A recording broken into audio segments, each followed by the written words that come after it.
ఈ ప్రభుత్వం వచ్చినాక తుమ్మిడెట్టి దగ్గర ఒక ప్రాజెక్ట్ అని దానికి కొంత అమౌంట్ అని, కొడంగల్ లిఫ్ట్ అని దానికి కొంత కొన్ని వందల వేల కోట్లే ఉన్నాయి. Dream project of Revanth Reddy గారు 1,00,000 ఎకరాలకు నీళ్ళు ఇవ్వాలి. ఈ ప్రాజెక్టుకు ప్రాథమిక అంచనా 4,350 కోట్లు. భారీ రిజర్వాయర్ ఉంటే నీళ్లు స్టోరేజ్ అయ్యి భూగర్భ జల మట్టం పెరుగుతుంది. 33 జిల్లాల్లో మీటర్ రావడం ఎంత సాధ్యం? మరి కాంట్రాక్టర్కు డబ్బు లేకపోతే మళ్ళీ రాజకీయ నాయకులకు డబ్బులు ఎక్కడి నుంచి వస్తాయి? అవన్నీ ఆశించకుండా రాజస్థాన్లో బీజేపీ ప్రభుత్వం రిజర్వాయర్ లేకుండా లిఫ్టా? మల్లన్న సాగర్ అని చెప్పి పిచ్చి పట్టినట్టు వారు 20,000 ఎకరాలను. కృష్ణా నది మహబూబ్నగర్ జిల్లాలో, గోదావరి నది ఇక్కడ అటువైపున. నేను ఆ డీటెయిల్స్లో పోను. Possibilities are there. మీరు తీసుకొస్తారు నీళ్లు, నేను దాంట్లో పోదలుచుకోలేదు. చంద్రబాబు నాయుడు ఇంకుడు గుంతలు అన్నారు, నీరు మీరు అన్నారు, చెట్టు పుట్ట అన్నారు, నీరు అప్పుడు విపరీతమైన కరువు.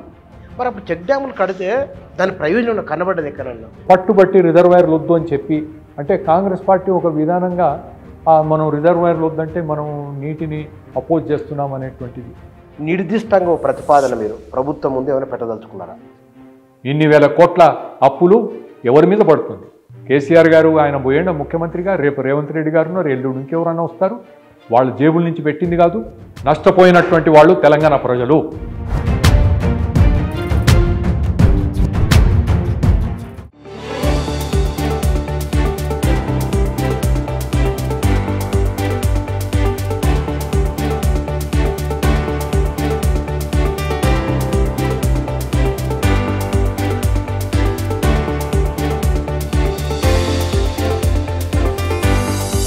నమస్తే. తెలుగు ప్రజలకు సాగునీటి ప్రాజెక్టులు అనగానే ఒకటి తర్వాత 2 సున్నాలు, 3 సున్నాలు, 4 సున్నాలు, 5, 6 సున్నాల వరకు ఇన్ని లక్షల కోట్లు విని చదివి చూసి ఉన్న అనుభవం ఉన్నది. మరి నిజంగానే సాగునీటి రంగంలో అవసరాలు ఉన్నాయి, దానికి డబ్బు ఖర్చు చేయవలసిందే, సాగునీరు రావాల్సిందే. ఇది ఒక చర్చ. తెలంగాణ రాష్ట్రం ఏర్పడిన తర్వాత కూడా 1,00,000 కోట్ల ప్రాజెక్టు అని, లిఫ్ట్ ఇరిగేషన్ అని, ఇప్పుడు ఈ ప్రభుత్వం వచ్చిన తర్వాత కూడా మళ్ళీ వందల వేల కోట్ల రూపాయలు ఇరిగేషన్ పైన ఖర్చు చేయడానికి సిద్ధమవుతూ ఉన్నారు. ఇన్ని లక్షల కోట్లు ఖర్చు లేకుండా కూడా మొత్తం తెలంగాణలో ఉన్న ప్రతి అంగుళానికి నీరు ఇవ్వవచ్చు. వేల కోట్ల దగ్గర 100 కోట్లు, లక్షల కోట్ల దగ్గర అనుకుంటే మరికొన్ని 100 కోట్లు ఎక్కువ ఈ దాంతోనే నీళ్ళు ఇవ్వవచ్చు అనే ఒక ప్రతిపాదన సీనియర్ రాజకీయ నాయకులు మర్రి శశిధర్ రెడ్డి గారు ఈ ప్రతిపాదన చేస్తూ ఉన్నారు. అంటే వాస్తవానికి ఇది ఒక ప్రత్యామ్నాయ ఆలోచనను కూడా 2 తెలుగు ప్రభుత్వాల ముందు, లేదా అనుకుంటే నిర్దిష్టంగా తెలంగాణ ప్రభుత్వం ముందే వారు పెడుతున్నట్లు కనపడుతూ, అదేమిటో వారు మన దగ్గర వారిని అడిగి తెలుసుకున్నాం. సార్ నమస్కారం. సార్, లక్షల కోట్ల రూపాయలు ఇరిగేషన్లో ఖర్చు కాకుండా ఉండాలి అని అంటే ఒకటి, ఇప్పటికే మన రాష్ట్రం అప్పుల్లో ఉన్నదని, ఈ అప్పుల నుంచి బయటపడాలని ఒక చర్చ కూడా ఉన్నది. మరి ఈ ప్రభుత్వం వచ్చినాక తుమ్మిడెట్టి దగ్గర ఒక ప్రాజెక్ట్ అని దానికి కొంత అమౌంట్ అని, కొడంగల్ లిఫ్ట్ అని దానికి కొంత కొన్ని వందల వేల కోట్లే ఉన్నాయి. వీటికి పరిష్కారం ప్రత్యామ్నాయం అన్నారు కదా, ఏముంది? చూడండి, మన దేశంలో 40-50 సంవత్సరాల నుంచి కరువు నివారణ చేయడానికి కేంద్ర ప్రభుత్వం అనేక పథకాలను తీసుకొచ్చింది. కానీ కరువు నివారణ కార్యక్రమం సరైనటువంటి విధంగా అమలు జరిగితే మళ్ళీ కరువు నిధులు అక్కడ అవసరం ఉండకూడదు. మంచిగా జరిగితే ఉండదు. కానీ అది అటువంటి ఫలితాలు రాకుండా వేల కోట్లు ఖర్చు అయినాయి. 2000 సంవత్సరంలో ఎప్పుడైతే మళ్ళీ దేశంలో పెద్ద కరువు వచ్చిందో, ఆ రోజు చంద్రబాబు నాయుడు గారు ముఖ్యమంత్రిగా ఉండి నీరు అనేటువంటి కార్యక్రమాన్ని తెరపైకి తీసుకొచ్చారు. అంటే నీటిని ఏ విధంగా మనకు లభ్యం కావాలి అనేటువంటి దానిపైన ఆలోచన చేయడానికి, దాంట్లో అన్నా హజారే, వాటర్ మ్యాన్ అనే రాజేందర్ సింగ్, వారితో పాటు నీటిపారుదల నిపుణులు చాలా అప్పటికే రిటైర్ అయినటువంటి హనుమంతరావు గారు కూడా దాంట్లో సభ్యులుగా ఉన్నారు. దాంతో ఒక టెక్నికల్ కమిటీ ఏర్పాటు చేస్తే హనుమంతరావు గారు దానికి చైర్మన్గా ఉండి వాటర్ షెడ్ డెవలప్మెంట్ కార్యక్రమం చతుర్విధ జల ప్రక్రియ ఆధారంగా చేస్తే విజయవంతంగా ఉంటుందనేటువంటిది వారు స్పష్టంగా నివేదిక ఇవ్వడమే కాకుండా దానికి కావలసినటువంటి ట్రైనింగ్ మాన్యువల్ కూడా తయారు చేశారు. Engineering staff college of India వారి దగ్గర ట్రైనింగ్ మాన్యువల్ ఉంది, 2003లో ప్రచురించబడి. అయితే దీనికి మొన్న ఈ మధ్య నేను వారి స్పీచ్ చూశాను. వారికి దేన్ని చూసి వారికి ఇన్స్పైర్ అయ్యారంటే అడవులను చూసి. అడవులలో అంటే మన జీవనదులన్నీ ఎక్కడ పుడతాయి? కొండ ప్రాంతాల్లో అడవులు ఉండే అది ఎట్లా వస్తుంది? వర్షం ఆగిపోయిన తర్వాత కూడా నీరు వస్తూనే ఉంటుంది. సో వాటర్ అనేది అక్కడ భూమిలో సెటిల్ అయి స్టోర్ అయిపోయి ఉంటుంది. అది నిదానంగా బయటకు వస్తుంది, ఆ స్లోపును బట్టి బయటకు వస్తుంది. దీన్ని రిప్లికేట్ మనం మామూలు పల్ల ప్రాంతాల్లో చేసుకుంటే ఇదే ఫలితాలు వస్తాయి కదా అనేటువంటి ఆలోచనతో ఈ చతుర్విధ జల ప్రక్రియ. వర్షం పడినప్పుడు మామూలుగా ఒక మోస్తరు వర్షం పడితే అక్కడి నీళ్ళు అక్కడే ఇంకిపోతాయి. కొంచెం వర్షపాతం కొంచెం ఎక్కువైతే పడినటువంటి చోటు నుండి వర్షం తన దారి తను చూసుకుంటూ ముందుకు పోతుంటుంది. అప్పుడు ఏమవుతుందంటే ఒక ఫస్ట్ స్టేజు చిన్న సెలియర్ లాగా స్ట్రీమ్, దాని తర్వాత 2 ఫస్ట్ స్టేజెస్ ఇవి కలిస్తే సెకండ్ స్టేజ్, అట్లా వచ్చి ఆ ప్రాంతంలో ఒక మనం వర్షం పడేది ఎక్కడ పడ్డా వాటర్ షెడ్ ఉంటుంది. దానికి వాటర్ షెడ్ అంటే ఏమిటంటే ఆ మధ్యలో ఉండేటువంటి ఒక నదో ఉపనదో పెద్ద వాగో వాటిలోకి వచ్చే నీరంతా దానికి ఉండేటువంటి బౌండరీలో పడ్డది. అంటే ఇప్పుడు మన నదీ జలాలను మనం లెక్కలోకి తీసుకున్నప్పుడు గోదావరి బేసిన్, కృష్ణా బేసిన్ అంటాం. బేసిన్ మనకు నిజాంపేట్ ఉంది Hyderabad. Nizampet is a ridge. యువతల పడితే కృష్ణ, అవతల పడితే గోదావరి, హైదరాబాద్. సో ప్రతి వాటర్ షెడ్కి ఒక రిడ్జ్ ఉంటుంది. ఓకే, ఆ చుట్టూ ఉండేది బౌండరీ. దాని అవతల పడితే నెక్స్ట్ వాటర్ షెడ్లోకి పోతుంది. ఈ రిడ్జ్ టు బేసిన్ అనేటువంటి కాన్సెప్ట్ గతంలో వాటర్ షెడ్లో మనం చెక్ డ్యామ్స్ నిర్మాణం చేసుకున్నప్పుడు ఈ ప్రవాహం మెయిన్ స్ట్రీమ్ ఉంది కదా, దాంట్లోనే చెక్ డ్యామ్స్ చేస్తే అక్కడ ఆల్రెడీ మనకు వాటర్ ఉంది, దాంతో పెద్ద ప్రయోజనం లేదు. కానీ ఈ చతుర్విధ జల ప్రక్రియలో ఏ విధంగానైతే ఒక అడవిలో ఏరు పోతూనే ఉంటుంది పెరెనియల్గా, అది ఏ విధంగా జరిగిందంటే అన్ని లెవెల్స్లో నీరు భూమిలోకి బాగా ఇంకడం వల్ల జరిగింది. సో ఈ హైయెస్ట్ పాయింట్స్ ఏవైతే ఉంటాయో రిడ్జ్ చుట్టూ ఉండేటువంటి రిడ్జ్, దాన్ని మొత్తం ట్రీట్మెంట్ చేస్తారు. మీకు నీరు అనేది లోయెస్ట్ పాయింటే కాకుండా హైయెస్ట్ పాయింట్లో కూడా నీరు ఉండాలి. నీరు అనేది చతుర్విధ జలం అంటే ఒకటేమో వర్షం, ఓకే, ఇంకోటి పారే నీరు, భూగర్భ జలాలు. అన్నిటికంటే కీలకమైనటువంటిది సాయిల్ మాయిశ్చర్, భూమిలో ఉండేటువంటి తేమ. ఈరోజు మొన్న మేము జరిపినటువంటి రౌండ్ టేబుల్లో ఆంధ్రప్రదేశ్లో ఒక ఇస్రో వాళ్ళు చేసినటువంటి ఒక రిపోర్ట్ ప్రకారం భూగర్భ జలాలు కొన్ని వందల టీఎంసీలు ఉందంట. భూగర్భ జలాలు కాదు, సాయిల్ మాయిశ్చర్ ఎస్టిమేషన్ వాళ్ళు చేశారు. హండ్రెడ్స్ ఆఫ్ టీఎంసీ సాయిల్ మాయిశ్చర్గా ఉండిపోయింది, మనకు కనబడేది కాదు అది తేమ. సో ఇది బేసిక్ ప్రిన్సిపల్ అనమాట. దీన్ని ఆధారంగా 2001-2లో గొట్టిగారిపల్లి అనేటువంటి గ్రామం కోహిర్ మండలం జహీరాబాద్ సమీపంలో ఉన్నది, ఇప్పుడు జహీరాబాద్ జిల్లా. అక్కడ ఒక వాటర్ షెడ్ అంటే సుమారుగా 500 హెక్టేర్ల విస్తీర్ణం, యావరేజ్గా తక్కువ ఉండొచ్చు ఎక్కువ ఉండొచ్చు. 500 హెక్టేర్ల విస్తీర్ణం అంటే 1250 ఎకరాలు. దాంట్లో ఎకరానికి 5,000 ఖర్చు పెట్టి ఈ వాటర్ షెడ్ డెవలప్మెంట్ కార్యక్రమాన్ని చేపట్టడం జరిగింది 2001-2లో. ఇప్పుడు ఎన్ని సంవత్సరాలు అయింది? 23-24 సంవత్సరాలు అయింది. ఈ 23 సంవత్సరాలలో ఈనాటి వరకు సంవత్సరానికి 3 పంటలు పండేటువంటి నీరు అక్కడ లభ్యం.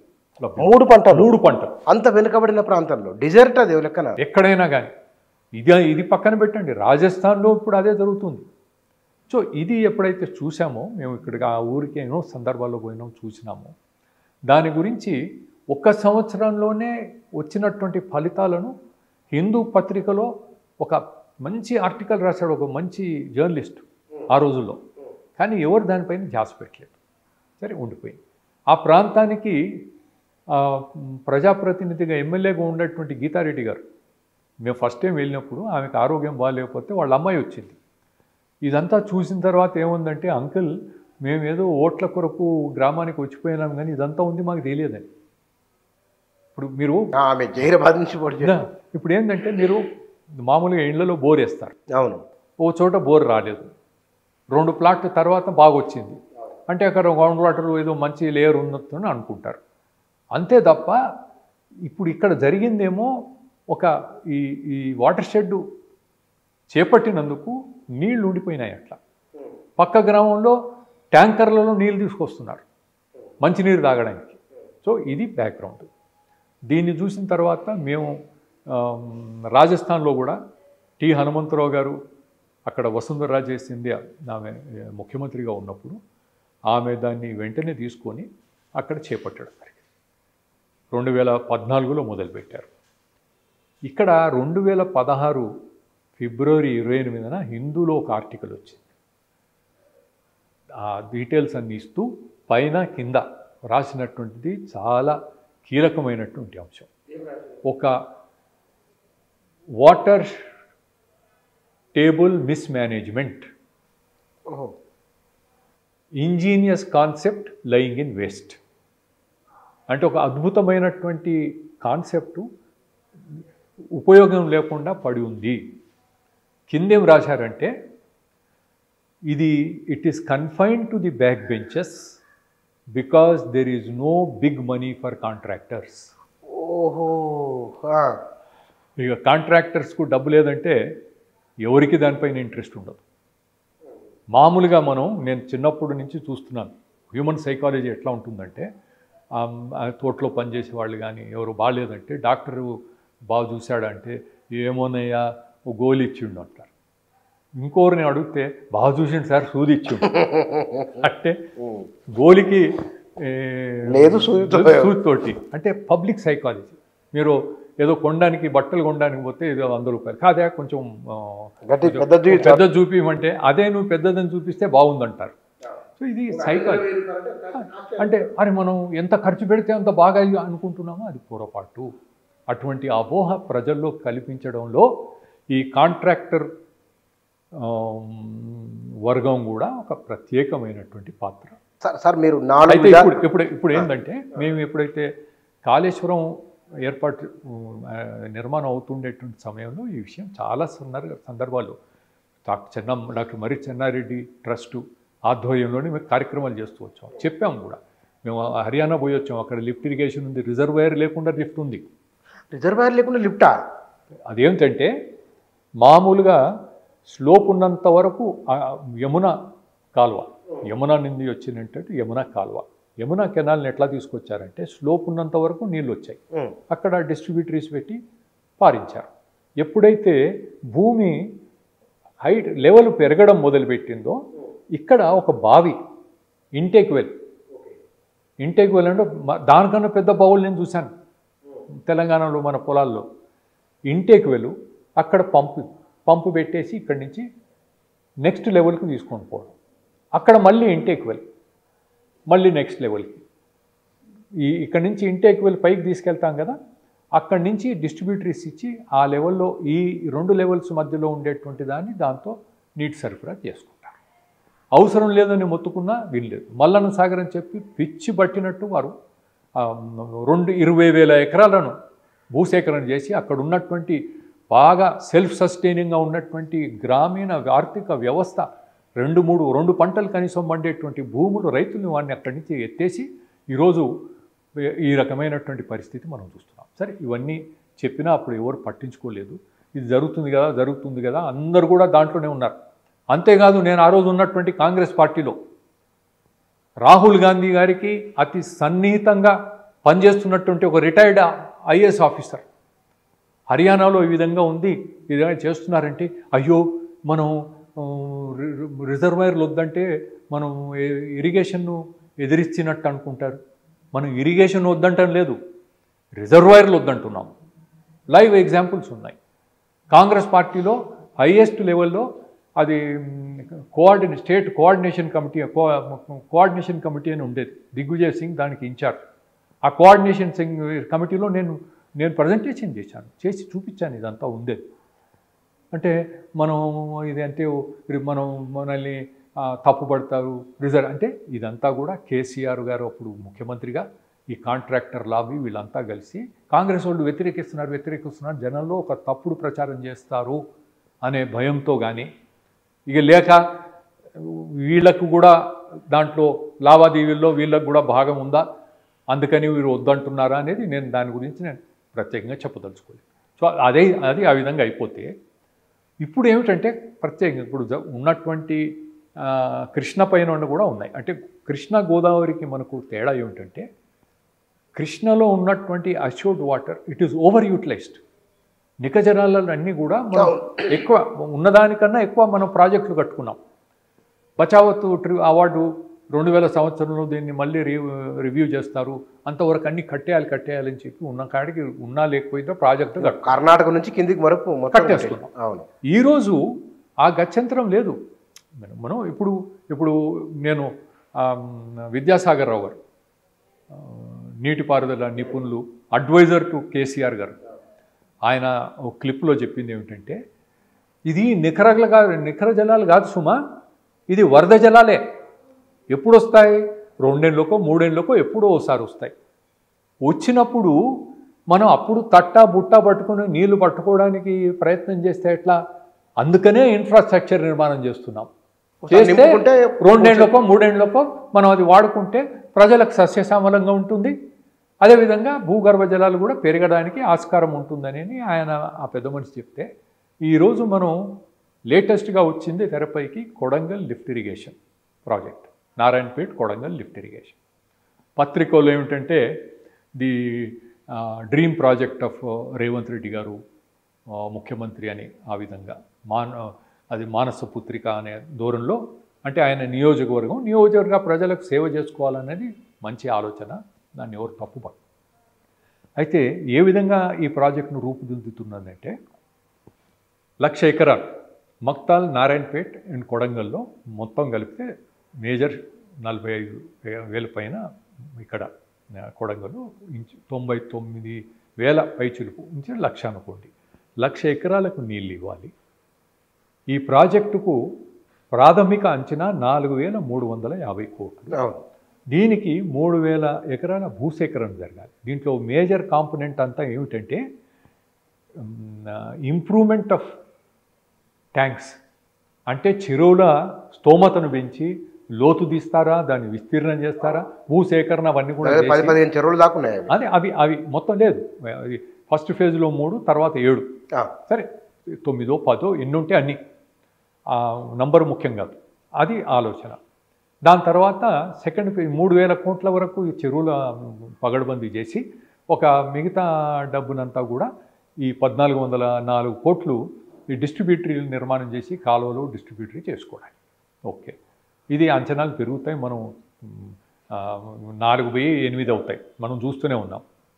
ఏ ప్రాజెక్ట్ అయినా కూడా సెక్రటేరియట్ నిర్మాణం కూడా ముందు అయిన దానికి తర్వాత అయిన దానికి ఒకసారి మొదలుపెట్టిన తర్వాత మనం ఏదైనా అంటామనుకోండి, చూడండి వీళ్ళంతా మంచి పని చేస్తుంటే ఈర్ష్యతో ఓర్వలేక విమర్శలు చేస్తూ దీన్ని మధ్యలో ఆపేసి మమ్మల్ని బ్లేమ్ చేయారని చెప్పి రాజకీయంగా ప్రచారం చేసుకుంటారు తప్ప వాస్తవాలు ప్రజల నుంచి కప్పుపుచ్చుతుంటారు. ఇప్పుడు ఇది మాత్రం జరుగుతుంది. ఎవరు కాదన్నా అవుననుకుంటే ఇది. అయితే ఏమిటి, 6 నుంచి 8,000 కోట్ల రూపాయల ఖర్చుతో 1,00,000 ఎకరాలకు నీళ్ళు అందించాలనేటువంటి కార్యక్రమం. అది ఎన్ని నీళ్ళు?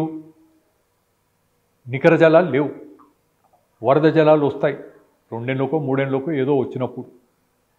ప్రతి సంవత్సరం 1,00,000 ఎకరాలకు నీళ్ళు ఇస్తామనేటువంటి గ్యారెంటీ ఇవ్వలేరు. అన్నీ కలిసి వస్తే ఇస్తారేమో, అన్నీ సక్రమంగా పనిచేస్తే ఇస్తారేమో. కాళేశ్వరంలో చూస్తున్నాం కదా ఏం జరుగుతుంది, పంపులు ఏమైంది, పంప్ స్టేషన్ ఏమైంది, సరే అంతా జరిగితే ఇస్తారేమో. ఖర్చు అంతా మళ్ళీ పంపింగ్ ఛార్జెస్ ఇవన్నీ కూడా కలిసి వస్తాయి. ఇది ఒక రకంగా ఉన్నప్పుడు మన రాష్ట్రంలో జహీరాబాద్ దగ్గర కొట్టిగారిపల్లి కోహిర్ మండలంలో ఉన్నటువంటిది అది ఒక గ్రామంలో చేసింది అని అనుకుంటే, రాజస్థాన్ రాష్ట్రంలో ఆనాడు ముఖ్యమంత్రిగా ఉన్నటువంటి వసుంధర రాజే గారు హనుమంతరావు గారి చతుర్విధ జల ప్రక్రియకు సంబంధించిన ఒక ప్రజెంటేషన్ ఢిల్లీలో చూసిన తర్వాత ముఖ్యమంత్రి కాకముందే ఆమె ఎమ్మెల్యేగా ఉన్నప్పుడు కూడా తన నియోజకవర్గంలో ఈ పని మొదలుపెట్టించారు. ప్రైవేటు ఎన్జిఓస్తో కొంత ఫండింగ్ ఇప్పించి దాని తర్వాత ముఖ్యమంత్రి అయిన తర్వాత రాష్ట్ర వ్యాప్తంగా అప్పుడు ఎవరు దీన్ని అడ్డుకున్నారు అనేటువంటిది వారు చెప్పారు. ఒకటి ఇంజనీర్స్, అక్కడ పనిచేసే ఇంజనీర్స్, తర్వాత బ్యూరోక్రాట్స్, ఐఏఎస్లు అంతా కూడా ఇది కాదు, సాధ్యం కాదు, దీంతో లాభం లేదు, ఇది వేస్ట్, అది ఇది అని చెప్తే నథింగ్ డూయింగ్, ఫాలో ఎవ్రీథింగ్, ప్రతిది కూడా హనుమంతరావు గారు చెప్పినట్టు తూచా తప్పకుండా ఫాలో చేయాలని చెప్పి ఆమె ఉక్కుపాదంతో ఈ పని చేయించింది. ఈరోజు 33 జిల్లాలలో పాడుబడినటువంటి బోర్వెల్ల నుంచి సైతం నీళ్ళు వస్తున్నాయి. భూగర్భ జలాలు పైన భూమట్టం నుంచి 1-2 మీటర్ల వరకు, అంతవరకు 1-2 మీటర్లు, 1-2 మీటర్లు, అది ఒక్క సంవత్సరంలోనే ఆ ఫలితాలు వచ్చాయి. Within 1 year. 2014లో మొదలైంది. 2015లో నరేంద్ర మోడీ గారు మన్ కీ బాత్ కార్యక్రమంలో రాజస్థాన్లో 25-30 లక్షల చెట్లను నాటడం, రాజస్థాన్ లాంటి దేశంలో ఇంత పెద్ద సంఖ్యలో చెట్లను నాటడం ఇది మామూలు మాట కాదు. అది ఎందుకు నాటగలిగారు? ఈ భూగర్భ జలాలు, మనకు వచ్చే వాటర్ అవైలబిలిటీ, ఈ చతుర్విధ జల ప్రక్రియ వినియోగించుకొని వాటర్ షెడ్ పని చేపట్టినందుకు వచ్చినాయి.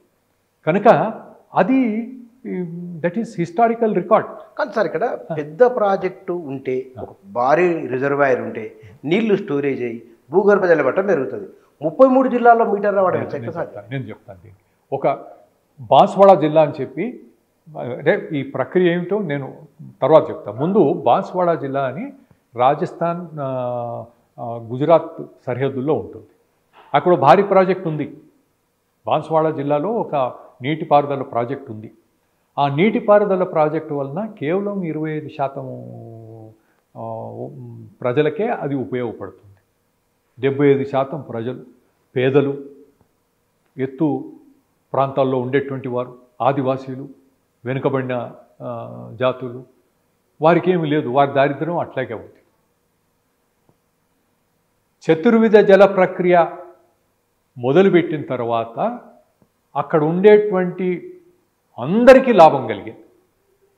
నీటిపారుదల ప్రాజెక్టుతో లాభం కలగనటువంటి వారికి కూడా, ఎత్తు ప్రాంతాల్లో ఉన్నటువంటి వారికి కూడా చతుర్విధ జల ప్రక్రియ వలన అక్కడ నీరు లభ్యమైంది. 2-3 పంటలు వేసుకుంటున్నారు. ఏమీ లేనటువంటిది వర్షాధారంగా ఏదో దేవుణ్ణి నమ్ముకొని పైకి చూసి వస్తే వచ్చినట్టు అని ఉండి లేనట్టు పెట్టుబడులు పెట్టి పండించిన దాన్ని చోట ఈరోజు 3 పంటలు పండించుకునేటువంటి నీటి లభ్యత అక్కడ వచ్చింది చతుర్విధ జల ప్రక్రియతో. అయితే ఇది జరిగేది ఎట్లా అంటే, మనం అంటే పై లెవెల్లో నీళ్ళు ఎట్లా వస్తాయి, నేను కోయిర్లో చూసి వచ్చాను, మా గొట్టిగారిపల్లిలో హైయెస్ట్ పాయింట్లో కూడా 70-80 ఫీట్ల లోతు కలిగినటువంటి నీళ్లు ఉన్నాయి. ఓపెన్ వెల్ బోర్వెల్లోనైతే పుష్కలం పైన, కింది లెవెల్లో ఊట వస్తుంది. మార్చి నెలలో మేము చూసాం, నా దగ్గర వీడియో ఉంది, నీరు ఊరుతుంది భూమిలో నుంచి. మనకి చిన్న మిరాకిల్ మీరు చెప్పేది నిజమైతే మిరాకిలే. అంటే ఒక మనస్తత్వం ఎట్లయిపోయిందంటే, ఇంత ఖర్చు పెట్టి చేస్తేనే పెద్దదేదో చేసినట్టు. ఇది కాంట్రాక్టర్లకు డబ్బు లేదు కనుక కాంట్రాక్ట్ దీనికి ఎవడు ఇంట్రెస్ట్ చూపించలేదు. మరి కాంట్రాక్టర్కు డబ్బు లేకపోతే మళ్ళీ రాజకీయ నాయకులకు డబ్బులు ఎక్కడి నుంచి వస్తాయి?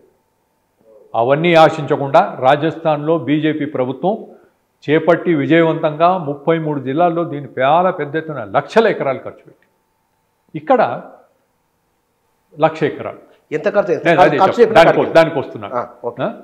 20 సంవత్సరాల క్రితం 5,000 రూపాయలు ఖర్చు వచ్చింది. మామూలుగా ఇంజనీరింగ్ ఏదైనా ఎస్టిమేట్ చేస్తే నేను చూశాను, ఈ కొడంగల్ లిఫ్ట్ ఎస్టిమేషన్స్ కూడా చూశాను. ఇయర్లీ 5% ఎస్కలేషన్, కాస్ట్ ఎస్కలేషను, అది సహజంగా పెరుగుదల అని పెడతారు. ఈ 20 ఏళ్లలో 5% ఇయర్లీ అని పెడితే ఇది డబుల్ అయ్యేది. డబుల్ కాదు, 5 నుంచి 10 కాదు, 15 పెట్టండి, 20 పెట్టండి. మేము అంటే 15,000లో ఈరోజు పూర్తవుతుంది. రాజస్థాన్లో కూడా 15,000 ఎకరానికి, అంటే 35 నుంచి 40,000 హెక్టేర్కి అవుతుంది. సో ఆ 15,000 రూపాయలు ఎకరానికి ఖర్చు పెడితే ఈ 1,00,000 ఎకరాలకు నీరు అందించడానికి కేవలం 150 కోట్లు సరిపోతాయి. 150 కోట్లు, ఓన్లీ 150 కోట్లు. ఒకవైపు 6 నుంచి 8 వేల కోట్లు, ఒకవైపు 150 కోట్లు.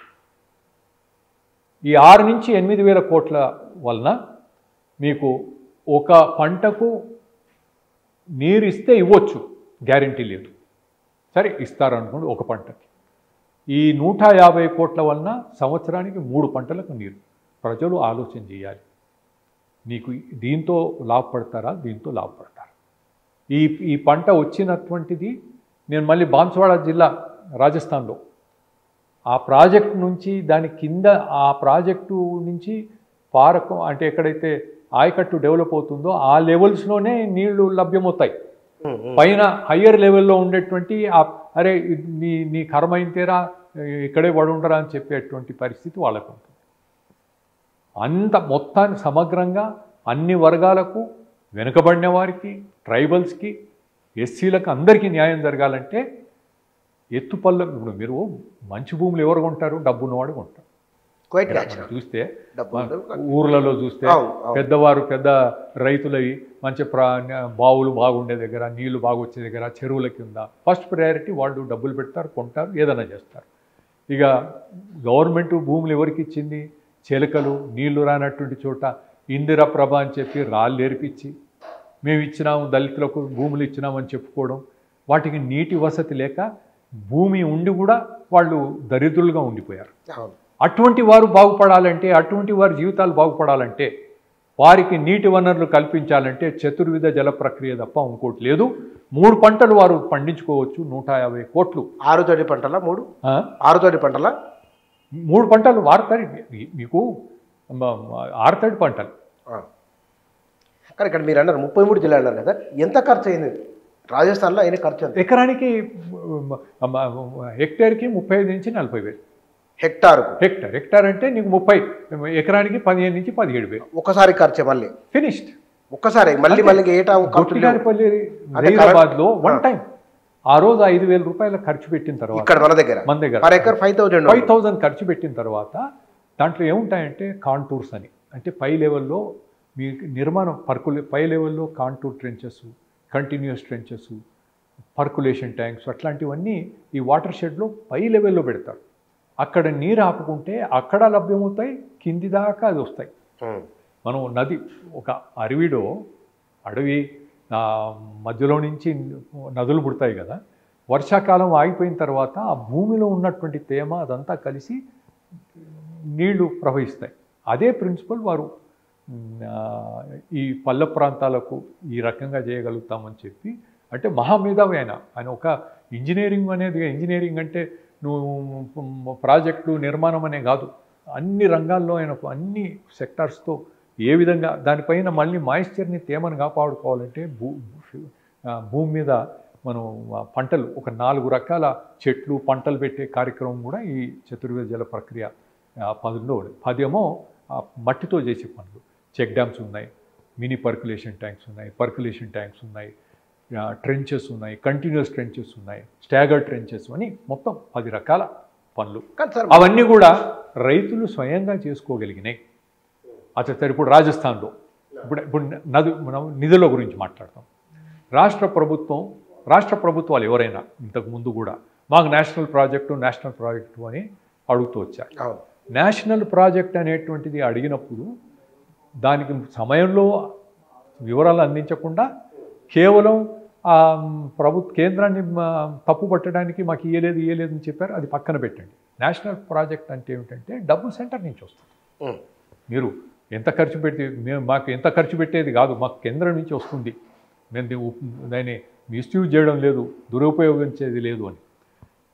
ఈ ప్రాజెక్టు రాజస్థాన్లో ఈ 37 వేలు హెక్టార్కి, అంటే ఎకరానికి 15 నుంచి 17 వేలు అయింది అనుకోండి. దాంట్లో సగం పైగా మన్రేగా ఉపాధి హామీ పథకం కింద చేయించే పనులు ఉన్నాయి. అంతేకాకుండా వాళ్ళు integrated watershed management programme అని కేంద్ర ప్రభుత్వం వాటర్ షెడ్కు సంబంధించిన కార్యక్రమాలు చేస్తుంది. దానికి సంబంధించిన బడ్జెట్ ఉంది. ఎకరానికి 6 హెక్టేర్కి 12,000 వరకు ఇస్తారు, అంటే ఎకరానికి 6,000. ఇట్లా కేంద్ర ప్రభుత్వం ఇచ్చే నిధుల్లో నుంచి సగానికి పైగా, ఈ 150 కోట్లలో కూడా సగానికి పైగా కేంద్ర ప్రభుత్వం ఇస్తుంది. రాష్ట్ర ప్రభుత్వానికి దీంట్లో ఏముంది, ఏమి ఇబ్బంది వస్తుంది? టెక్నాలజీ అక్కడ గతంలో ఫిజికల్గా సర్వే చేసినటువంటి దానికి ఈరోజు నేను నిన్న రౌండ్ టేబుల్ పెట్టినప్పుడు నేషనల్ రిమోట్ సెన్సింగ్ సెంటర్ ఉంది, ఎన్ఆర్ఎస్సి అనేటువంటి సంస్థ ఇస్రో ఆధీనంలో పనిచేసేటువంటి సంస్థ. ఎన్ఆర్ఎస్సి రిమోట్ సెన్సింగ్తో ఫోటోలు తీసి దాన్ని అనలైజ్ చేస్తుంది. ఇస్రో స్పేస్లో నుంచి కూడా ఇవన్నీ కూడా చేసేది. దేశవ్యాప్తంగా వాళ్ళు వ్యవసాయ రంగానికి అనేక కార్యక్రమాలు వాళ్ళు రూపొందించారు. రైతులు నీటి వనరులు అందుబాటులో రావడానికి వస్తే ఎలాంటి ప్రయోజనం ఉంది అని ఇవన్నీ చూసేటువంటిది వాళ్ళు చేసి పెట్టినటువంటి వాళ్ళు. ఇస్రో సైంటిస్ట్ వచ్చాడు నా రౌండ్ టేబుల్. నేను ఆషామాషిగా ఏదో ఇంకేదో ఉద్దేశంతో చేసింది కాదు. వాస్తవాలు తెలుసుకోవాలి, వాస్తవాలు ప్రజల ముందు పెట్టాలి. తెలంగాణ ప్రజల ముందు ఈరోజు ఒకవైపు దోపిడీ జరిగేటువంటి ఆలోచన, అంటే నేను వాళ్ళని బ్లేమ్ చేయాలి, నేను రాజకీయంగా మాట్లాడడం లేదు.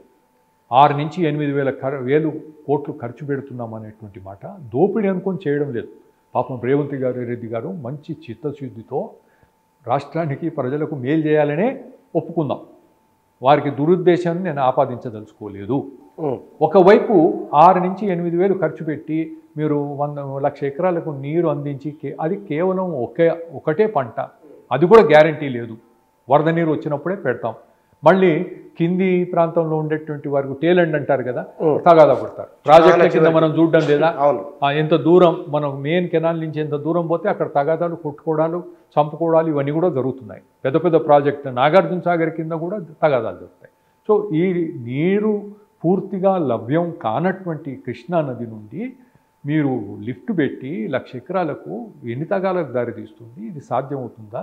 రేపు ఇదో కాళేశ్వరం గురించి మనం ఈరోజు విమర్శలు చేసుకున్నట్టు, కాలిపోయిన తర్వాత ఆకులు పట్టుకున్నట్టు కాళేశ్వరం పోసిన మట్టి అంతా కూడా పోయింది, డబ్బంతా కూడా మట్టిలో పోసినట్టయింది. అది పునరావృతం కాకూడదు.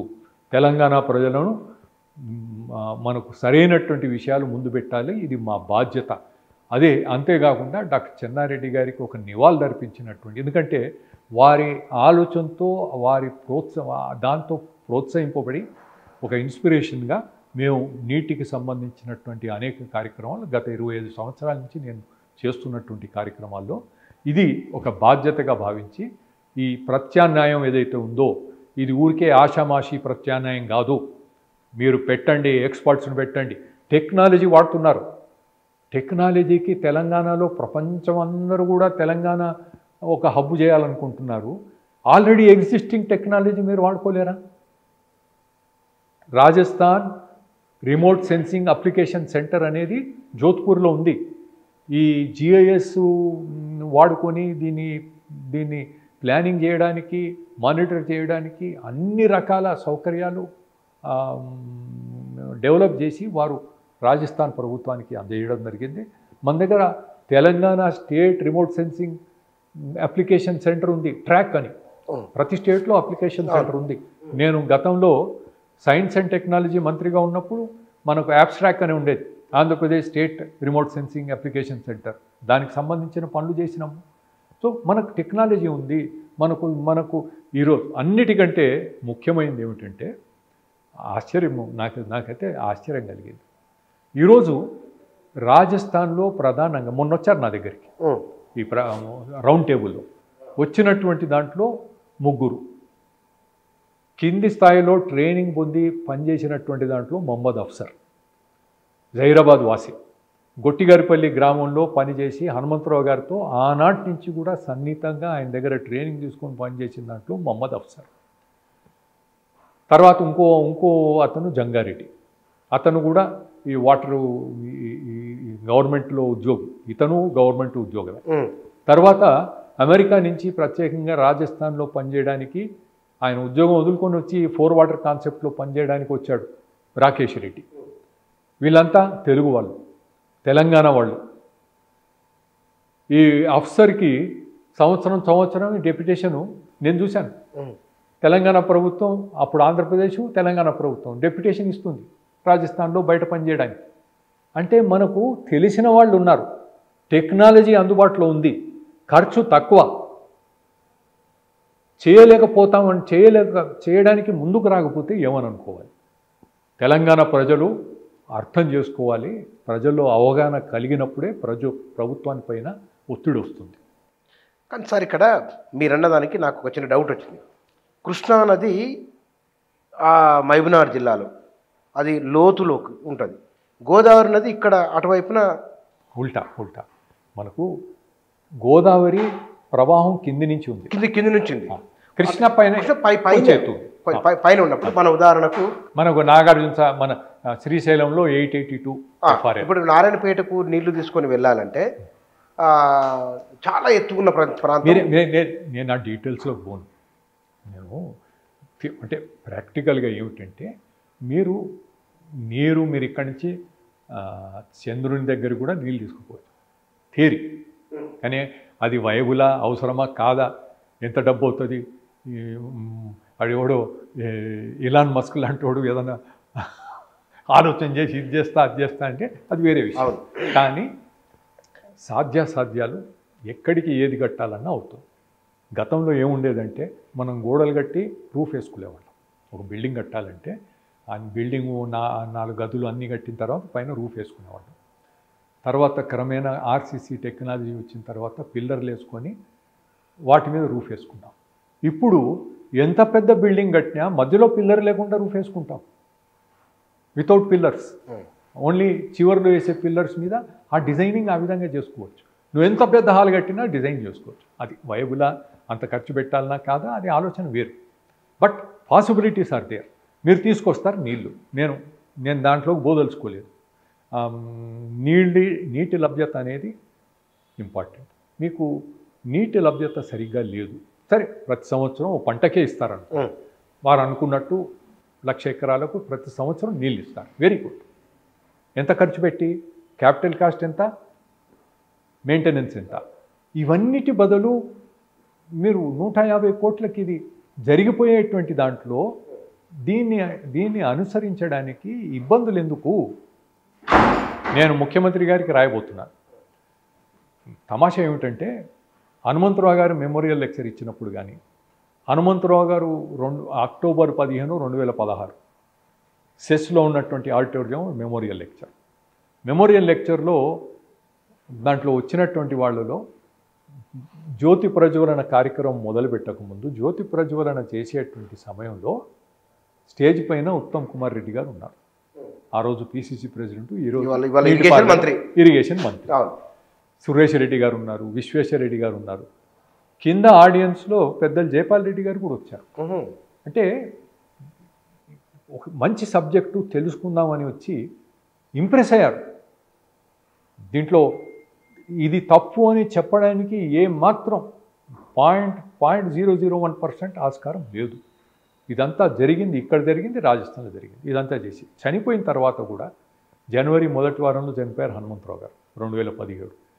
ఒక 2-3 వారాల్లో నేను ఒక మీటింగ్ పెట్టి, రౌండ్ టేబుల్ పెట్టి ఎలా ముందుకు తీసుకొని పోవాలనేటువంటి దాంట్లో ఆలోచన మాట్లాడడానికి అని పెట్టినప్పుడు ఆ మీటింగ్ కూడా ఉత్తమ్ కుమార్ రెడ్డి గారు వచ్చారు. ఆయన ఎక్కడో వరంగల్లో ఉంటే పని కట్టుకుని కొంచెం లేటుగా వచ్చినా చేరుకున్నారు. వచ్చిన తర్వాత దీన్ని ముందుకు ఏం చేయాలంటే మనం ఆ విలేజ్కి పోదామని చెప్పి ఒక ప్రపోజల్ పెడితే పోదామన్నారు. కానీ ఎందుకో మరి దాని తర్వాత ఇంట్రెస్ట్ చూపించాలి. నేను I don't want to attribute motives, అది ఓకే, బట్ ఇంట్రెస్ట్ తీసుకోలేదు. అంటే కన్విన్స్ కాలేదా ఏమిటో. నేను మామూలుగా ఇంకెవరైనా మాట్లాడితే దీంట్లో ఆ కాంట్రాక్టర్లకు డబ్బులు లేవని చెప్పేది, ఎవరికి ఇంట్రెస్ట్ లేదని, రాజకీయ నాయకులకు ఇంట్రెస్ట్ లేకుండా పోవడానికి. అంటే ప్లెయిన్గా మాట్లాడాలంటే మనం స్ట్రేట్ ఫార్వర్డ్గా మాట్లాడి without attributing motives to anybody. The fact is కాంట్రాక్టర్కు డబ్బులు లేదు కనుక రాజకీయ నాయకులు ఇంట్రెస్ట్ లేదు, ఎవరైనా కావచ్చు, ఏ పార్టీ. కానీ అది ఉత్తమ్ కుమార్ రెడ్డి గారికి వర్తిస్తుందని నేను అలిగేషన్ కాదు. అయితే ఈ దీంట్లో అవుతుందా, సాధ్యమా, మీరే అంటున్నారు కదా ఎట్లా అవుతుంది ఇది మిరకిల్ అని. ఆయన కూడా డౌట్ రావచ్చు, కానీ చొరవ తీసుకోలేదు. నేను రేవంత్ రెడ్డి గారికి లేఖ రాస్తాను.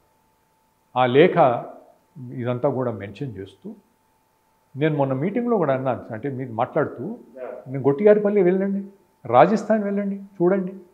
మనం ఏదో చంద్రమండలంలో ఇప్పుడు ఎట్లా ఉందంటే గ్లోబలైజేషను, ఇన్ఫర్మేషన్ ఎట్లా ఉందంటే ఎక్కడ ఏం జరిగితే మరుక్షణం ప్రపంచంతో పాకిపోతుంది. మనం ఎక్కడికో చంద్రమండలానికి పోయేది కాదు కదా, రాజస్థాన్. ఇక్కడి నుంచి డైరెక్ట్ ఫ్లైట్స్ ఉన్నాయి. వెళ్ళి చూస్తే అక్కడ 33 జిల్లాల్లో ఎంత విజయవంతంగా జరిగింది. ఆ ఫోటోలు చూస్తే మీరు ఆశ్చర్యపడతారు. ముందు ఎట్లాంటి పరిస్థితి, తర్వాత ఎట్లా పచ్చదనమే పచ్చదనం, నీళ్ళని పైకి 33 జిల్లాల్లో. ఎత్తు ప్రాంతాల్లో కూడా వాడు ఆదివాసీలు, ఎస్సీలు అట్లాంటి వాళ్ళు ఉండే పేదలు ఉండేటువంటి దాంట్లో కూడా వాళ్ళకు 3 పంటలకు నీళ్ళు వస్తున్నాయి. ఈ గొట్టిగారిపల్లిలో పేదలకు అలాంటి రైతులకు అంటే మేము భూమి ఇచ్చినామని చెప్పుకోవడానికి ప్రభుత్వం ఎలాంటి భూములు ఇచ్చారు దళితులకి, అసైన్మెంటు ఇవన్నీ కూడా పనికిరావనుకున్న భూములు, రాళ్ళు రప్పలు. దాంట్లో మీరు ఏదన్నా చెలకలిగిన ఉన్నా మళ్ళీ రైతులకు పెట్టుకున్నారు, దేనికైనా పనికొస్తాయని. దున్నుకుంటాము, ఏదో వర్షాకాలం పంట వస్తుంది, పశువుల గ్రాసానికి పనికొస్తుంది, ఏదో అనుకొని పెట్టుకున్నారు.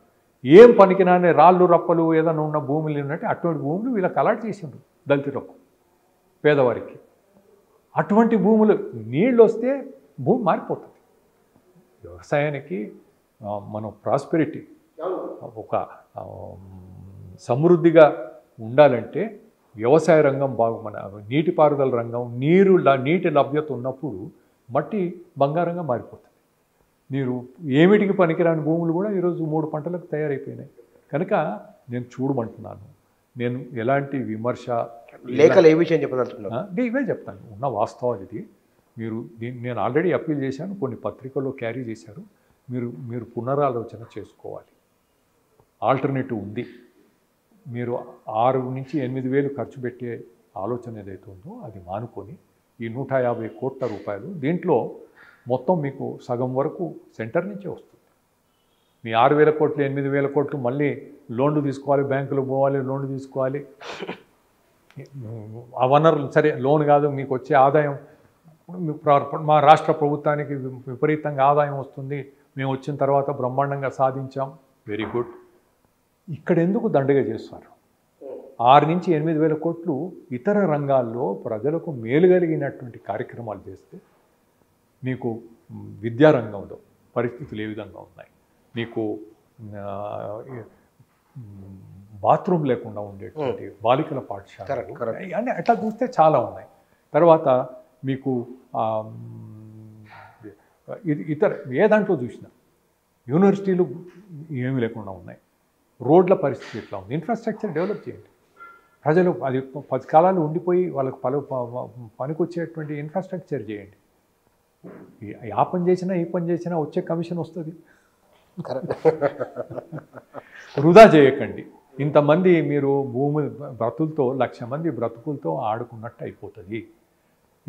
మీకు 1,00,000 ఎకరాలు కాకుండా ఆ మొత్తం ఉన్నటువంటి విస్తీర్ణం ఎంత? ఆ 3 జిల్లాల్లో, ఆ 3 నియోజకవర్గాల్లో ఉన్నటువంటి విస్తీర్ణం ఎంత? ఆ విస్తీర్ణంలో ఎంత భాగం? ఇప్పుడు బాన్స్వాడ ఎగ్జాంపుల్ వాళ్ళు చెప్పారు కనుక నేను చెప్తున్నా.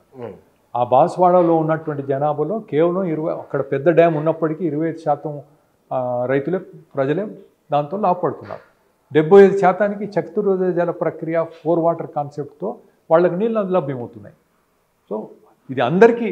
బట్ కానీ సార్, ఇక్కడ మనం సరిగ్గా 20-25 సంవత్సరాల కింద ఇందాక మీరు కూడా ప్రస్తావించారు, చంద్రబాబు నాయుడు ఇంకుడు గుంతలు అన్నారు, నీరు మీరు అన్నారు, చెట్టు పుట్ట అన్నారు, నీరు అప్పుడు విపరీతమైన కరువు. మరి అప్పుడు చెక్ డ్యాములు కడితే దాని ప్రయోజనం కనబడ్డది ఎక్కడన్నా? నేను దానిపైన ఈ సబ్జెక్టు పైన అంటే నిజంగా చేస్తే నేను రాసిందంతా పెడితే PhD రావాలి, అంత రీసెర్చ్ చేశాను దీనిపైన. నేను ఏది చేసినా పూర్తిగా రీసెర్చ్ చేయండి, మాట్లాడండి. DPAP, desert prone area development programme, దాని తర్వాత డెజర్టిఫికేషన్, అట్లా DDP, ఏవో చాలా కార్యక్రమాలు. దానిపైన మన CH హనుమంతరావు గారని ప్లానింగ్ కమిషన్ మెంబర్ ఉండేవారు. ఆయన 1994లో ఇదంతా కూడా అధ్యయనం చేసి ఎందుకు లాభం కలగడం లేదు అనేటువంటిది ఒకటి స్టడీ చేసి ఆయన గైడ్లైన్స్ ఇచ్చారు. అది పోయి మళ్ళీ 2000 సంవత్సరంలో కామన్ గైడ్ లైన్స్ అని దాన్ని మార్చి ఇచ్చారు. 2011లో మళ్ళీ దాన్ని రివైజ్ చేసి రివైజ్డ్ కామన్ గైడ్ లైన్స్ అని ఇచ్చారు.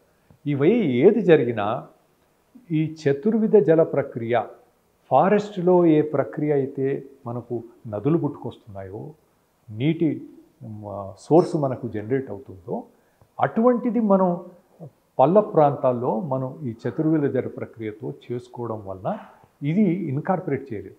హనుమంతరావు గారు కూడా రాజస్థాన్లో మాట్లాడుతూ ఏమన్నారంటే, national watershed management programme NWPA, ఈ ప్రోగ్రాంలో NWMP, ఈ ప్రోగ్రాంలో అవే ఇన్స్ట్రుమెంట్స్ ఉన్నాయి. మన చతుర్విధ జల ప్రక్రియలో కూడా అవే ఇన్స్ట్రుమెంట్, సంగీత ఇచ్చే అదే తబలా ఉంది, అదే వీణ ఉంది, ఇన్స్ట్రుమెంట్స్ అవే ఉన్నాయి. కానీ దాన్ని ఆయన ఏమన్నాడంటే, బట్ నేను ఆర్కెస్ట్రా ఏ విధంగా చేశానంటే, చేసే పనులు ఈ విధంగా ఉంటే ఫలితాలు వస్తాయి. ఈ నేషనల్ వాటర్ షెడ్ మేనేజ్మెంట్ ప్రోగ్రాంలో కూడా ఇంకా మార్పులు చేయాల్సినటువంటి అవసరం ఉంది. నేను ఇంతతో ఆగకుండా ప్రధానమంత్రి గారి దృష్టికి వచ్చేటట్టుగా కేంద్రంలో ఉన్నటువంటి నీతి ఆయోగ్ కానీ, మొన్న మా పెద్దలు లక్ష్మణ్ గారిని నేను ఆహ్వానించాను ఈ రౌండ్ టేబుల్కి. నేను మీటింగ్లో చెప్పాను, ఒక ముఖ్య ఉద్దేశంతో వారిని నేను ఆహ్వానించింది ఏమిటంటే, ఆయన బీజేపీలో హయ్యెస్ట్ బాడీలో ఉన్నాడు, parliamentary board, central parliamentary board సభ్యుడిగా ఉన్నాడంటే ఒక ఇంపార్టెంట్ బాడీ, కీలకమైనటువంటి వ్యక్తి. ఆయన రావడంతో ఏమిటంటే, దీన్ని అర్థం చేసుకోగలిగితే 10 మంది దీన్ని మాట్లాడి ఇది పైదాకా తీసుకొని పోవడానికి. లక్ష్మణ్ గారు ఏమన్నారంటే, మీరు ఢిల్లీలో ఏర్పాటు చేయండి, ట్రస్ట్ ద్వారా ఢిల్లీలో ఒక రౌండ్ టేబుల్ పెట్టండి, అన్ని రాజ్యాల స్టేట్స్ నుంచి ఎంపీలు వచ్చేటట్టుగా నేను ఏర్పాటు చేస్తాను, పూర్తిగా మనం దీన్ని కలిసి చేస్తాం. విశ్వేశ్వర రెడ్డి గారు కూడా వచ్చారు. విశ్వేశ్వర రెడ్డి గారు మొదటి నుంచి ఫాలో చేస్తున్నాడు. ఆయన వ్యవసాయం ఇవన్నీ కూడా బాగా ఇంట్రెస్ట్ ఉండే వ్యక్తి. లక్ష్మణ్ గారు చదువుకున్న వ్యక్తి, పిహెచ్డీ చేశారు. ఆయన డాక్టర్ అంటే మెడికల్ కాదు, పిహెచ్డీ చేశారు, చదువుకున్నటువంటి వ్యక్తి, అర్థం చేసుకోగలిగినటువంటి వ్యక్తి. నాయకులు చాలామంది ఉంటారు అందరికీ. అంటే హనుమంతరావు గారు ఒక మెమోరియల్ లెక్చర్ ఇచ్చేటప్పుడు ఒకటి ఏమన్నారంటే, ఆయన చెప్పేటప్పుడు, దేశంలో చాలామంది రాజకీయ నాయకులతో ఈ చతుర్విధ జల ప్రక్రియ గురించి నేను మాట్లాడాను, కానీ కేవలం 2 రాజకీయ నాయకులే దీన్ని అర్థం చేసుకున్నారు. ఒకటి వసుంధర రాజే సింధియా, రెండోది శశిధర్ రెడ్డి. ఆయన హనుమంతరావు గారు చనిపోయేటప్పుడు చివరి శ్వాస వదిలే సమయానికి మొత్తం హాస్పిటల్ నుంచి ఆ మొత్తం ట్యూబ్లన్నీ తీయించేశారు. వాళ్ళు ముందే అనుకున్నారంటే, ఎప్పుడైనా నేను కోలుకోలేనటువంటి వ్యాధి వచ్చితే నన్ను అనవసరంగా పొడిగించొద్దు, పీస్ఫుల్గా పోవాలి అనేటువంటిది వాళ్ళ ఫ్యామిలీ డిసైడ్ చేసుకున్నట్ట. కొంత ప్రయత్నం చేశారు, వెంటిలేటర్ పెట్టి ఐసీయూలో పెడితే లాభం లేదనే మాట అన్నారు. అవన్నీ తీసేయమన్నారు. చిన్న హాస్పిటల్లో తీసుకొచ్చిన తర్వాత చివరి క్షణాలు నేను వారితో గడిపినాయి. నేను గట్టిగా మాట్లాడాను, హనుమంతరావు గారు, ఈ 4 వాటర్ కాన్సెప్ట్ని ముందుకు తీసుకొని పోతాము, అంతేకాదు ఇది టీ హనుమంతరావు 4 వాటర్ కాన్సెప్ట్ అనే పేరుతో ప్రచారం చేసే ప్రయత్నం నేను చేస్తాను అన్నప్పుడు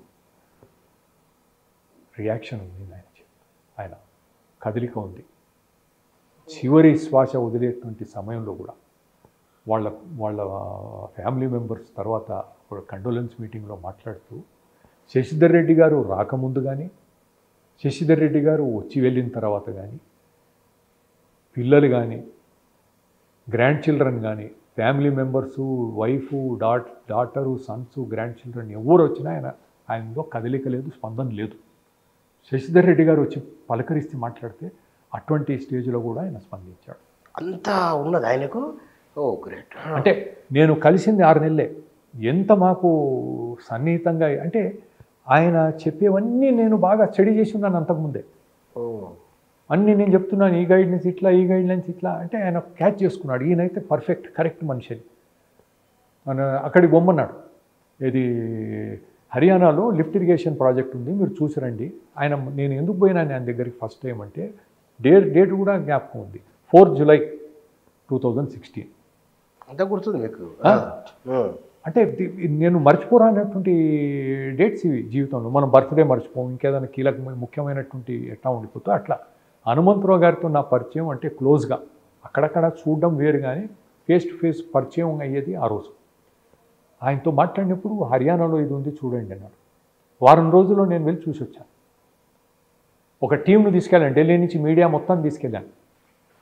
ప్రాజెక్టు ఆ లిఫ్ట్ ఎక్కడుంది, ఫస్ట్ స్టేజ్ ఏమైంది, ఎట్లా ఉంది మొత్తం అక్కడ మాటలు ఉంటే అవన్నీ చూసి ఫోటోలు తీసుకొని వచ్చాం. ఆ రోజుల్లో అంతకుముందు జానారెడ్డి గారు చాలాసార్లు చెప్పారంట ఆయన, హనుమంతరావు గారు మీరు ఢిల్లీ పోతారు కదా, హర్యానా అక్కడి నుంచి 2 hours 3 hours చూసి రండి. ఆయన పోలే. నేను పోయి వచ్చిన తర్వాత జానారెడ్డి గారు, షబ్బీర్ అలీ గారు పరిగెత్తారు అక్కడికి. ఇంకా చాలామంది లెఫ్ట్ పార్టీ వాళ్ళు కూడా చూసి వచ్చారు, ఊరుకున్నారు. పట్టుబట్టి ఎందుకు మాట్లాడలేదు, పట్టుబట్టి రిజర్వాయర్లు వద్దు అని చెప్పి, అంటే కాంగ్రెస్ పార్టీ ఒక విధానంగా మనం రిజర్వాయర్లు వద్దంటే మనం నీటిని అపోజ్ చేస్తున్నాం అనేటువంటిది, ఇది అర్థం కాక మాట్లాడారా లేకపోతే లాలుచుపడి మాట్లాడారా నేను చెప్పదలుచుకోలేదు. ఒక రాహుల్ గాంధీ గారి దగ్గర అత్యంత సన్నిహితంగా ఉంటూ ఒక రిటైర్డ్ ఐఏఎస్ ఆఫీసర్, ఇక ముసుగులో గుద్దులాటైంది Koppula Raju, rural development commissioner, rural development secretary చేశాడు ఆంధ్రప్రదేశ్లో. చతుర్విధ జల ప్రక్రియ ఏమిటిది అనేది ఆయన డిపార్ట్మెంట్ ద్వారా తెలిసినటువంటి వ్యక్తి, కానీ దాన్ని గుర్తించలేదనుకున్నాడు ఏమో, దాని గురించి మాట్లాడాడు. ఈ రిజర్వాయర్లు వద్దండి మనం అంటే ఇరిగేషన్ అపోజ్ చేస్తున్నామని ప్రచారం చేస్తారు కదా, అంటే కాంగ్రెస్లో అందరు కుమ్మక్కయ్యారు. ఇప్పుడు ఖర్చు అయ్యే ప్రాజెక్టు వద్దంటున్నాము, అర్థం కాకనా అర్థం కాకనా, రిజర్వాయర్ లేకుండా ఇది సాధ్యమవుతుందని అర్థం చేసుకోలేకనా, లేకపోతే డబ్బుల కొరక నేను చెప్పదలుచుకోను. బట్ వాస్తవం మాత్రం అది, whatever be the reason. నష్టపోయినటువంటి వాళ్ళు తెలంగాణ ప్రజలు. ఇన్ని వేల కోట్ల అప్పులు ఎవరి మీద పడుతుంది? కేసీఆర్ గారు ఆయన పోయేండ ముఖ్యమంత్రిగా, రేపు రేవంత్ రెడ్డి గారునో ఎల్లుండి ఇంకెవరైనా వస్తారు, వాళ్ళ జేబుల నుంచి పెట్టింది కాదు, వాళ్ళు దాన్ని తీర్చుకునేవారు కాదు. తెలంగాణ ప్రజల మీద పడేటువంటి కేవలం ప్రతి ఒక్కరు తెలంగాణలో ఉన్నటువంటి ప్రతి పౌరుని మీద ఈ భారం పడుతుంది. డెఫినెట్గా పడుతుంది. ఒకవేళ చాలా మనకు మంచి ఆదాయంతో అద్భుతంగా మనం పెరిగిపోయినాం అనుకోండి రాష్ట్రం, సరే మీరు పెట్టండి, దాన్ని ఇంకో రంగంలో ఖర్చు పెట్టండి, ఇంకా మేలు చేయండి ప్రజలకు. డబ్బు ఉంది, ఈ పనికిరాని ప్రాజెక్టులో నీళ్ళు బూడిదలో పోసినటువంటి పన్నీరు చేయకండి, దీంతో మంచి హాస్పిటల్ నిర్మాణం చేయండి, హెల్త్ కేర్ ఇంప్రూవ్ చేయండి, ఎన్నో చేసుకోవచ్చు. కరెక్ట్, చాలా మార్గాలు. సార్ చతుర్విధాలు మీరు నాకు చెప్పలేదు క్లియర్, ఏ విధంగా చేయొచ్చు? నాలుగు విధాలు ఏమిటి? లేదే, చతుర్విధ జల ప్రక్రియ అంటే 4 రకాల జలాలు. 4 రకాల జలాలు ఏవేవి? వర్షం నీళ్ళు, 1 వర్షపు నీరు, 1 ప్రవహించే నీరు, 2 ప్రవహించే, 1 భూగర్భ జలాలు, 3 భూమిలో, మనం భూములు మనకి దీంట్లో ఏర్పడుతుంది కదా అదంతా.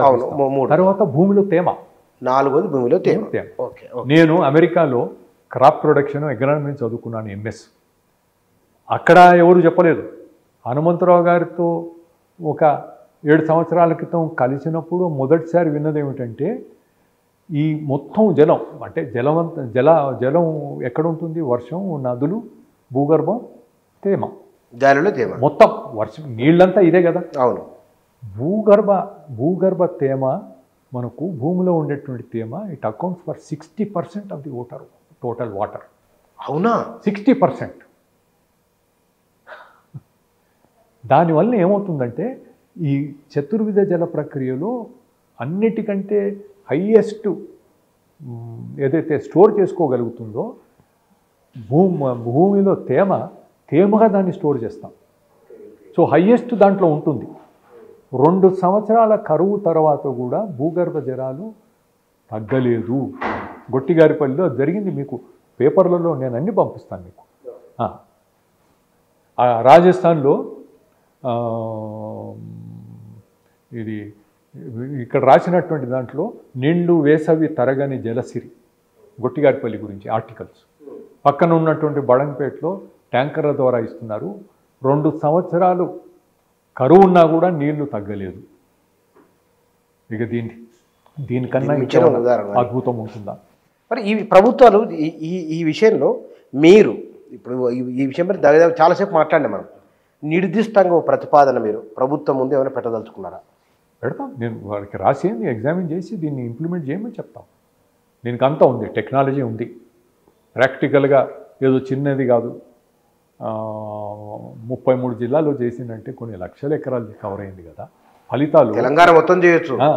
అంటే ఒకసారి ఏమంటారు, ఇక్కడ మనం బోర్ వేయించుకుంటే మన దాంట్లో పడదు, 2 ప్లాట్లు అవతల ఉండేవాడికి పడితే అక్కడ వాటర్ సోర్స్ బాగా మంచి దొరికినట్టుంది అని అనుకుంటారు. అది కాదు, ఇక్కడ we have created that water source.